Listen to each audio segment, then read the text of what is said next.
إن شاء الله النهاردة هنعمل الطماطم المجففة، طماطم طعمها حلو قوي، بتتباع بره بسعر غالي جدا، بنستخدمها في السندوتشات، في البيتزا، في المكرونة، والطماطم اليومين دول سعرها رخيص جدا. يلا بينا نشوف هنعمل ايه.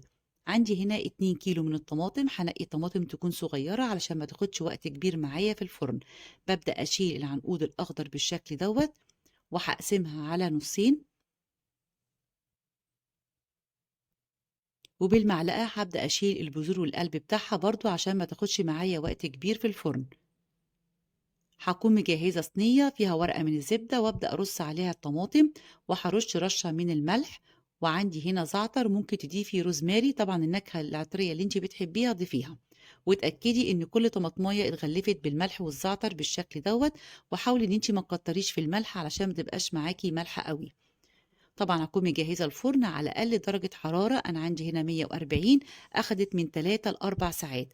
ممكن تنتهزي فرصة يكون الفرن شغال عندك على مكرونة بشاميل أو طواجن، وتحطي معاها صينية زي دي، مش هتحسي بالوقت خالص في الفرن.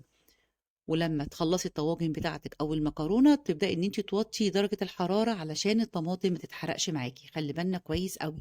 هبدأ إن أنا أقلبها كده على الجنب التاني لغاية لما تنشف وتجف معايا وتكون بالشكل دوت. عايزة اقول لكم ريحتها جميلة جدا، الزعتر عطيها ريحة حلوة قوي. هكون مجهزة طبعا، عندي هنا زعتر وعندي فصوص من الثوم، وعندي هنا زيت زيتون، وهستخدم زيت نباتي. عندي هنا برطمان يكون معقم برص فيه الطماطم بالشكل ده على شكل طبقات، وهديها رشة من الزعتر او روزماري، وفاتحة هنا فصوص الثوم عشان الثوم يطلع النكهة بتاعته، وهديها زيت زيتون.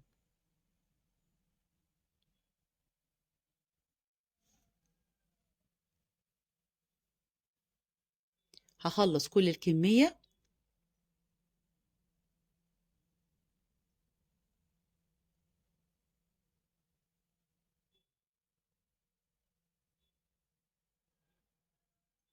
وهكمل هنا بأي زيت نباتي عندك.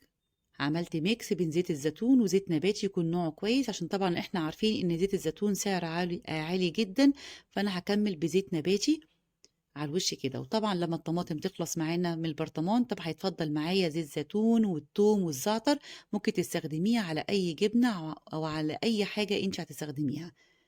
وطبعا انا ما مليتوش للاخر، بقفله كويس جدا وبقلبه كده على الجنب التاني من الوقت للتاني، مش لازم تمليه للاخر. ولو عجبكم الفيديو ما تنسوش الاشتراك في القناة وتفعيل الجرس وتعليق حلو علشان يوصل لكم كل جديد. سهل وبسيط، ما خدش مننا وقت خالص، وسعره غالي جدا. جربوه هيعجبكم، وبالهنا والشفا.